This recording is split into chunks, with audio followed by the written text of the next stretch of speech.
Hello friends, welcome back to my channel. আজকে আলোচনা করব ডাব্লিউবিপিএসসি ক্লার্কশিপ এক্সাম 2024 কে target করে বিগত কয়েকটি বছরের বিভিন্ন প্রশ্নপত্র এবং তার উত্তর রিলেটেড বিভিন্ন প্রশ্নের সঙ্গে আলোচনা করব।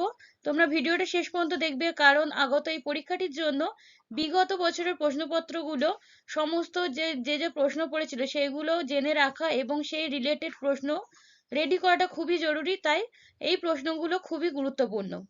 2000 থেকে 2019 সাল পর্যন্ত যতগুলো এক্সাম হয়েছিল সেই প্রত্যেকটারই সেট নিয়ে আমি আলোচনা করব।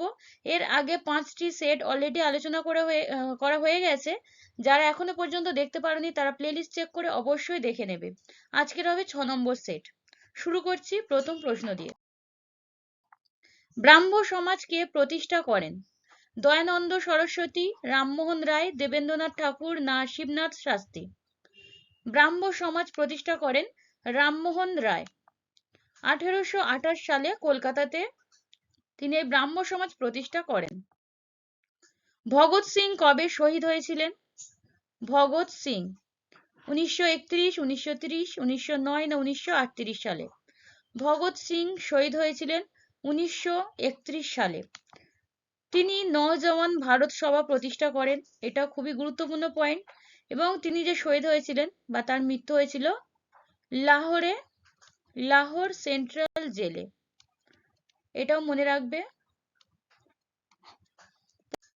পরের প্রশ্ন, হিন্দু কলেজ কবে প্রতিষ্ঠিত হয়? খুবই গুরুত্বপূর্ণ পয়েন্ট। 1817, 1824, 1835, 1857। এই ঐতিহাসিক বিভিন্ন সালগুলো, বিভিন্ন যুদ্ধ ও বিভিন্ন চুক্তির যত সাল আছে সেগুলো প্রত্যেকটা তোমরা ভালো করে করে যাবে, কারণ এইগুলো থেকে প্রচুর প্রশ্ন এক্সামে জিজ্ঞেস করা হয়। এই সালে কতগুলো ইতিহাসের প্রশ্ন এসেছে তোমরা নিজেরাই দেখো। খুবই গুরুত্বপূর্ণ। প্রশ্নগুলো খুবই ইজি, কিন্তু বারবার এগুলো কমন আসে। তাহলে এটার অ্যান্সার কি হয়ে যাবে? হিন্দু কলেজ প্রতিষ্ঠিত হয় 1817 সালে। এর বর্তমান নাম কি? এই কলেজের বর্তমান নাম প্রেসিডেন্সি কলেজ। ডেভিডিয়ার ও আলেকজান্ডার ডাফের সহযোগিতায় রামমোহন রায় প্রতিষ্ঠা করেন এই কলেজটি। আলেকজান্ডার ডাফের সহযোগিতায়। আইনি আকবরী কে লিখেছিলেন? আইনি আকবরী আকবর, ফৈজি, আবুল ফজল না শেখ মুবারক? আইনি আকবরী রচনা করেছিলেন বা লিখেছিলেন আবুল ফজল। পরের প্রশ্ন, বঙ্গদর্শন পত্রিকার সম্পাদক কে ছিলেন? ঈশ্বরচন্দ্র বিদ্যাসাগর, জয়দেব, বঙ্কিমচন্দ্র চট্টোপাধ্যায় না কালিদাস? বঙ্গদর্শন পত্রিকার সম্পাদক ছিলেন বঙ্কিমচন্দ্র চট্টোপাধ্যায়। ঋতু সংহার কার রচনা? এই বিভিন্ন ঐতিহাসিক গ্রন্থ ও লেখকের নাম তোমরা অবশ্যই করে যাবে, কারণ এগুলো থেকে প্রশ্ন কমন আসে। ভবভূতি, জয়দেব, বিদ্যাপতি, কালিদাস? ঋতু সংহার গ্রন্থের রচয়িতা হলেন কালিদাস, কবি কালিদাস। এলাহাবাদ প্রশস্তি কে লিখেছিলেন? আরো একটি গ্রন্থ লেখক থেকে প্রশ্ন। বিলহন, হরিসেন, নাগার্জুন, সমুদ্রপতি? এটার লেখক হলেন হরিসেন। তিনি সমুদ্রগুপ্তের সভাকবি ছিলেন। দ্বীন-ই ইলাহি কে প্রতিষ্ঠা করেন? আকবর, ফিরোজ শাহ তুগলক, শাহজাহান, আলাউদ্দিন খলজি? দ্বীন-ই ইলাহি প্রতিষ্ঠা করেন আকবর। কবুলিয়ত ও পাট্টা কে চালু করেন? ঐতিহাসিক বিভিন্ন প্রথা, ঐতিহাসিক প্রথাগুলো ভালো করে করে রাখবে। কে চালু করেন বা কোন সম্রাটের আমলে চালু হয়েছিল সেগুলো থেকে এক্সামে জিজ্ঞেস করা হয়। বলবন্ত, শেরশাহ, আলাউদ্দিন খলজি, আকবর? কবুলিয়ত ও পাট্টা প্রথা চালু করেন শেরশাহ। পরের প্রশ্ন দেখো, দেবনামপ্রিয় প্রিয়দর্শী উপাধি কে গ্রহণ করেছিলেন? বিম্বিসার, কনিষ্ক, হর্ষবর্ধন, অশোক? এটার অ্যান্সার তাহলে দেখতে পাচ্ছ অশোক। তাহলে উপাধি ও উপনামগুলো তোমরা জেনে রাখবে। ঐতিহাসিক যত উপাধি আছে বিভিন্ন ব্যক্তির সেগুলো করে রাখবে। গুরুত্বপূর্ণ টপিক। একই বৃন্তে দুটি কুসুম, হিন্দু মুসলমান? কে লিখেছিলেন? রবীন্দ্রনাথ ঠাকুর, কাজী নজরুল ইসলাম, শরৎচন্দ্র চট্টোপাধ্যায়, দ্বিজেন্দ্রলাল রায়? এটার অ্যান্সার হয়ে যাবে কাজী নজরুল ইসলাম। ভারতের নেপোলিয়ন কাকে বলা হয়? কনিষ্ক, চন্দ্রগুপ্ত মৌর্য, সমুদ্রগুপ্ত, দ্বিতীয় চন্দ্রগুপ্ত? ভারতের নেপোলিয়ন বলা হয় সমুদ্রগুপ্তকে। খ্রিস্টপূর্ব 327 সালে কে ভারত আক্রমণ করেছিলেন? সুলতান মাহমুদ, তৈমুরলং, বিন কাসিম, আলেকজান্ডার? 327 সালে ভারত আক্রমণ করেছিলেন আলেকজান্ডার। এছাড়াও আরো যত পর্যটক আমাদের দেশে এসেছিলেন বিভিন্ন সম্রাটের সময়ে বা তাদের রাজত্বকালে, সেই নামগুলো অবশ্যই দেখে রাখবে, কে কার রাজত্বকালে ভারতে এসেছিলেন এবং কত সালে এসেছিলেন, কত সাল আর কার রাজত্বকালে। এই দুটো টপিক কিন্তু ভালো করে করে রাখবে। বুদ্ধচরিত কে লিখেছিলেন? অশ্বঘোষ, বাণভট্ট, বিশাখ দত্ত, কল্হণ। বুদ্ধচরিত লিখেছিলেন অশ্বঘোষ। এটি সংস্কৃত ভাষায় লেখা একটি গ্রন্থ। সকলোত্তর পথনাথ কাকে বলা হয়েছে? সমুদ্রগুপ্ত, দ্বিতীয় চন্দ্রগুপ্ত, হর্ষবর্ধন, প্রথম কনিষ্ক। সকলোত্তর পথনাথ লিখেছিলেন হর্ষবর্ধন। বন্দে মাতরম কে লিখেছিলেন? রবীন্দ্রনাথ, বিবেকানন্দ, নেতাজি সুভাষ, বঙ্কিমচন্দ্র। বন্দে মাতরম লিখেছিলেন বঙ্কিমচন্দ্র চট্টোপাধ্যায়। এটি একটি জাতীয় গান ভারতের। 1882 সালে আনন্দমঠ উপন্যাসে অন্তর্ভুক্ত একটি গান, এই হলো বন্দে মাতরম। পরের প্রশ্ন, এটা সায়েন্স থেকে প্রশ্নগুলো এসেছে, সায়েন্সের প্রশ্নগুলো একটু দেখে নাও। কোনটি তাপমোচী বা তাপ উৎপাদক পরিবর্তন? অ্যামোনিয়াম ক্লোরাইড লবণে জল দেওয়া হলো, হাইড্রোজেন ও আয়োডিন বিক্রিয়া করে হাইড্রো আয়োডিক অ্যাসিডে পরিণত হলো, নাইট্রোজেন ও অক্সিজেনে বিক্রিয়া করে নাইট্রিক অ্যাসিড উৎপন্ন হলো, না পোড়া চুনে জল মেশানো হলো। এদের মধ্যে থেকে কোনটি তাপমোচী পরিবর্তন? এটার অ্যান্সার হয়ে যাবে পোড়া চুনে জল মিশ্রিত করা হলে সেটি হলো তাপমোচী বা তাপ উৎপাদক পরিবর্তন। কোনটি তড়িৎ বিশ্লেষ্য পদার্থ? চিনির দ্রবণ, অ্যালকোহল, গ্লিসারিন, লবণের দ্রবণ। এটা তড়িৎ বিশ্লেষ্য পদার্থ হলো লবণের দ্রবণ। তড়িৎ চুম্বক নিম্নলিখিত পদার্থ দ্বারা তৈরি হয়। তড়িৎ চুম্বক স্টিল, তামা, অ্যালুমিনিয়াম, লোহা। তড়িৎ চুম্বক এদের মধ্যে থেকে কোনটি দিয়ে তৈরি হয়? সেটার অ্যান্সার হয়ে যাবে লোহা। পরিবর্তনশীল যোজ্যতা বিশিষ্ট মৌল কোনটি? সোডিয়াম, অ্যালুমিনিয়াম, লোহা, ক্যালসিয়াম। পরিবর্তনশীল যোজ্যতা বিশিষ্ট মৌল হলো লোহা। নেক্সট প্রশ্ন, পটাশিয়াম ক্লোরেট থেকে অক্সিজেন ম্যাঙ্গানিজ ডাই অক্সাইডের কাজ কি? জারক পদার্থ, বিজারক পদার্থ, অনুঘটক, উদ্দীপক পদার্থ। এদের মধ্যে থেকে অ্যান্সার হয়ে যাবে এই ম্যাঙ্গানিজ ডাই অক্সাইড হলো অনুঘটক, কারণ এটা বিক্রিয়ার পরেও নিজের স্থান একই রাখে, এর সংকেতে কোনো চেঞ্জ হয় না। MnO2 ম্যাঙ্গানিজ ডাই অক্সাইডের সংকেত। মানুষের দেহে ক্রোমোজোমের সংখ্যা কত? 23 জোড়া, 23টি, 46 জোড়া, 2 জোড়া। মানুষের দেহে ক্রোমোজোমের সংখ্যা 23 জোড়া। অটোজোমের সংখ্যা কতটি? 44টি বা 22 জোড়া। আর এক্স ক্রোমোজোম 2টি রয়েছে। প্রত্যেকটি খুবই গুরুত্বপূর্ণ সায়েন্সের প্রশ্ন। ভারতের জাতীয় পশুর বিজ্ঞানসম্মত নাম কি? ভারতের বিভিন্ন জাতীয় পশু বা বিভিন্ন উদ্ভিদ বা গাছ এগুলো বিজ্ঞানসম্মত নাম থেকে পরীক্ষায় প্রশ্ন আসতে থাকে, তাই এই টপিকটি ভালোভাবে করে রাখবে।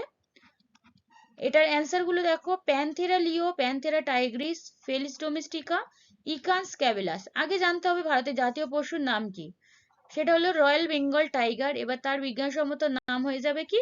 Panthera Tigris. প্যান্থেরা টাইগ্রিস ভারতের জাতীয় পশুর বিজ্ঞানসম্মত নাম। মিউটেশন তত্ত্বের প্রবক্তা কে? এই বিভিন্ন তত্ত্ব এগুলোর প্রবক্তার নাম অবশ্যই জানতে হবে, সায়েন্সের জন্য খুবই গুরুত্বপূর্ণ। মিউটেশন তত্ত্বের প্রবক্তা হলো হুগো দা ভ্রিস। জেট ও রকেটের গতি, জেট প্লেন ও রকেটের গতি কোন নীতির উপর ভিত্তি করে তৈরি হয়? পাস্কালের সূত্র, আর্কিমিডিসের সূত্র, নিউটনের তৃতীয় গতিসূত্র, নিউটনের দ্বিতীয় গতিসূত্র। এটার অ্যান্সার হয়ে যাবে নিউটনের তৃতীয় গতিসূত্র। অ্যালুমিনিয়াম কি থেকে তৈরি হয়? অ্যালুমিনিয়াম, এটা খুবই কমন প্রশ্ন এবং ইম্পর্টেন্ট। বক্সাইট, ল্যাটেক্স, মাইকা, ইউরেনিয়াম। অ্যালুমিনিয়াম তৈরি হয় বক্সাইট থেকে। একই পারমাণবিক সংখ্যাযুক্ত কিন্তু বিভিন্ন ভর সংখ্যা বিশিষ্ট পরমাণুগুলোকে কি বলা হয়? Isotone, isotope, isobar, isomer. দেখো এখানে বলেছে একই পারমাণবিক সংখ্যা, তাহলে এটার অ্যান্সার হয়ে যাবে আইসোটোপ। ভারতবর্ষে শিম জাতীয় উদ্ভিদ চাষ করার কারণ কি?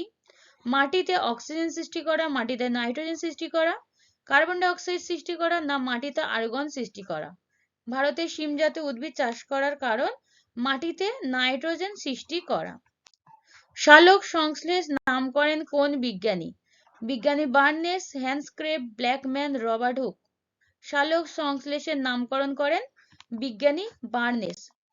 একটি জলপূর্ণ একখণ্ড বরফ ভাসছে, সমস্ত বরফ গলে গলে গিয়ে বিকারের জলতল উপরে উঠবে নিচে নামবে একই থাকবে, না প্রথমে উপরে উঠবে পরে নিচে নামবে? একখণ্ড বরফ ভাসছে, তারপরে বরফটা গলে গেলে এর জলতলের কোনো চেঞ্জ হয় না, তাই এটার অ্যান্সার হয়ে যাবে একই থাকবে। এই প্রশ্নগুলো খুব ভালো করে করবে, সায়েন্সের এই প্রশ্নগুলো খুবই গুরুত্বপূর্ণ। এটা শুধুমাত্র ক্লার্কশিপের জন্য নয়, আগত সমস্ত পরীক্ষার জন্য প্রশ্নটি খুবই গুরুত্বপূর্ণ। সম্প্রতি কোন গবেষণাগারে বিজ্ঞানীরা অতি ক্ষুদ্র আকারে বিগ ব্যাং এর পুনঃসৃষ্টি করেছেন? বিগ ব্যাং থিওরির পুনঃসৃষ্টি করেছেন কোন গবেষণাগার? এটার অ্যান্সার কি হয়ে যাবে?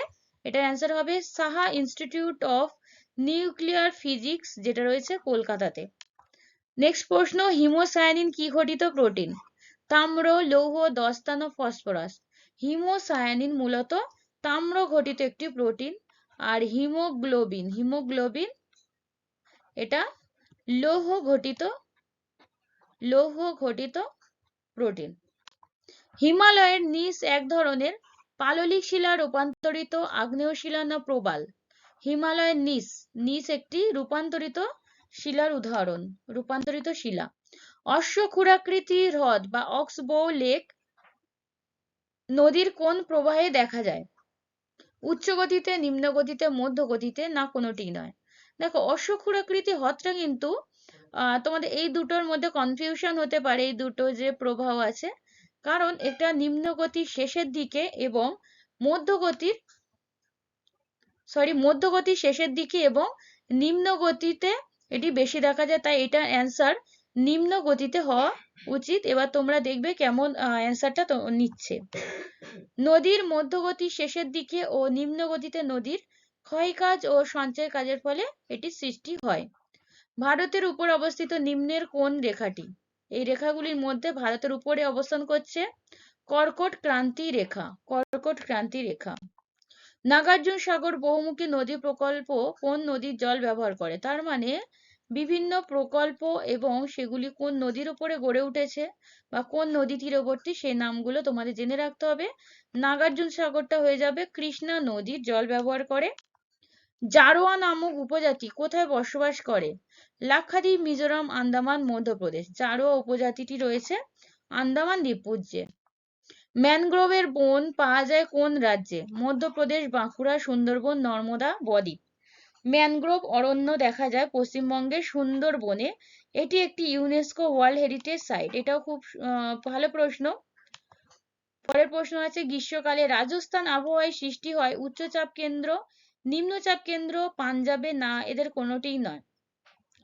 এটার অ্যান্সার হয়ে যাবে নিম্নচাপ কেন্দ্রের সৃষ্টি হয়।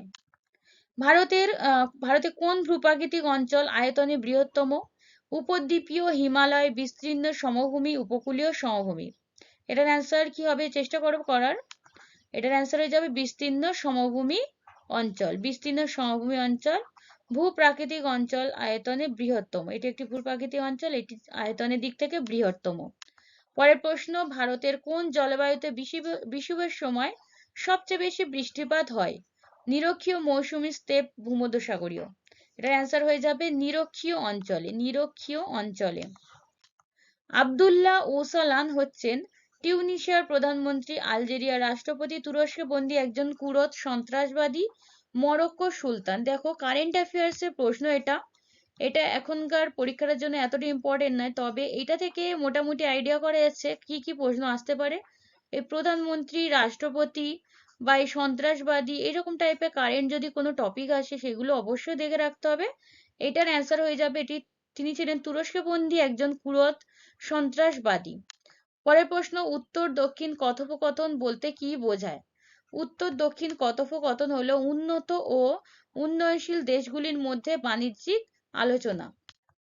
গোলান পর্বত থেকে ইসরায়েল সরে না এলে শান্তি অসম্ভব। কোথায়? ইসরায়েল ও পিএলওর মধ্যে, ইসরায়েল ও সিরিয়ার মধ্যে, ইসরায়েল ও মিশরের মধ্যে, না ইসরায়েল ও লেবাননের মধ্যে? এটার অ্যান্সার হয়ে যাবে ইসরায়েল ও সিরিয়ার মধ্যে। প্রথম বিশ্ব শীর্ষ সম্মেলন অনুষ্ঠিত হয়েছিল কোথায়? জেনেভায়, প্যারিসে, রিও ডি জেনেরোতে, না বুয়েন্স এয়ার্সে? প্রথমবার শীর্ষ সম্মেলন হয়েছিল রিও ডি জেনেরোতে। দেখো, এই সংস্থা বা অর্গানাইজেশন সম্পর্কিত প্রশ্ন এর আগের অনেকগুলো, এর যে 2019 সালে শিফটটা দিয়েছিলাম সেখানেও এসেছে, বা 2007-এও এসেছে। তাই সংস্থা রিলেটেড প্রশ্ন প্রত্যেকটা এক্সামের জন্য খুবই গুরুত্বপূর্ণ। পরের প্রশ্ন, অসম জুটিটি নির্দেশ করো। এই যে চারটে অপশন দেওয়া আছে, কোন অপশনগুলো একে অপরের সঙ্গে মিল হচ্ছে না? নিরাপত্তা পরিষদ, এটা ভেটো ক্ষমতা, এটা তো মিল আছে। রানী এলিজাবেথ কমনওয়েলথ রাষ্ট্রপুঞ্জের সঙ্গে জড়িত। ভারত সংসদীয় গণতন্ত্র। শুধুমাত্র মিলছে না সার্ক দ্বিপাক্ষিক সমস্যা, এটা অসম জুটি, তাই অ্যান্সার হয়ে যাবে সার্ক দ্বিপাক্ষিক সমস্যা। পরের প্রশ্ন, পশ্চিমবঙ্গ শিল্প উন্নয়ন কর্পোরেশনের চেয়ারম্যান কে? শঙ্কর সেন, জ্যোতি বসু, সোমনাথ চ্যাটার্জি না বীরেন সাহা? পশ্চিমবঙ্গ শিল্প উন্নয়ন কর্পোরেশনের চেয়ারম্যান হলেন সোমনাথ চ্যাটার্জি। বীরত্ব প্রদর্শনের সর্বশ্রেষ্ঠ পুরস্কার কি? পরমবীর চক্র, মহাবীর চক্র, সর্বোত্তম যুদ্ধ সেবা মেডেল, উত্তম যুদ্ধ সেবা মেডেল। বীরত্ব প্রদর্শনের সর্বশ্রেষ্ঠ পুরস্কার হচ্ছে পরমবীর চক্র।